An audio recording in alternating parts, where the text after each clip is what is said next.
سلیمان یہ نظم کا مرکزی کردار بظاہر علامہ اقبال کی پسندیدہ خاتون کے بارے میں ہے، لیکن نظم کے اشعار میں اللہ تعالیٰ کی جو خصوصیت کائنات کے عناصر میں ہیں وہ ان شعروں میں آپ کو سلیمہ کی نیلی آنکھوں میں نظر آئے گا۔ جس کی نمود دیکھی چشم ستارہ بین نے، خورشید میں قمر میں تاروں کی انجمن میں،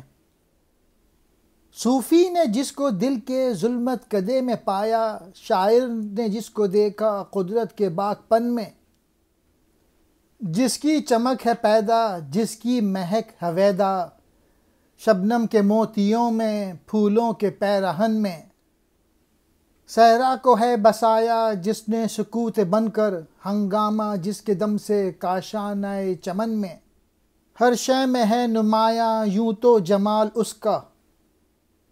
آنکھوں میں ہے سلیمہ تیری کمال اس کا۔ علامہ اقبال کہتے ہیں کہ خالق کائنات جس کا جلوہ ستاروں کا نظارہ کرنے والی آنکھوں نے دیکھا، سورج، چاند اور تاروں کے جھمگھٹے میں اگر غور سے دیکھیں تو وہی نظر آتا ہے جس کو صوفی نے اپنے دل کے ظلمت کدے میں پایا۔ اس کے علاوہ شاعر نے اس کو نور کے فطرت کے باغپن میں محسوس کرتا ہے۔ وہ باری تعالیٰ جس کا جلوہ شبنم کے قطروں میں موجود ہے اور جس کو خوشبو پھولوں میں موجود ہے، وہی ہے جس نے اس دنیا میں صحرا میں اپنی بستی بسائی ہوئی ہے اور جس کے وجود کے باعث کائنات میں ہر وقت رونق برقرار رہتی ہے۔ بے شک وہی ہے جس کا حسن دنیا کی ہر شے میں موجود ہے۔ جلوہ اللہ تعالیٰ کا مشاہدہ کرنا ہے تو پھر اسے پورے کمالات کے ساتھ سلیمہ کی خوبصورت آنکھوں میں دیکھنا چاہیے۔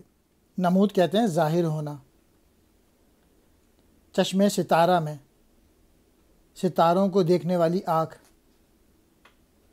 مراد نجومی، خورشید کہتے ہیں سورج کو، قمر کہتے ہیں چاند کو،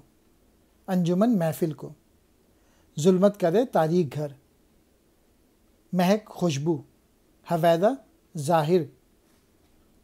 پیرہن لباس کو کہتے ہیں، سکوت خاموشی کو،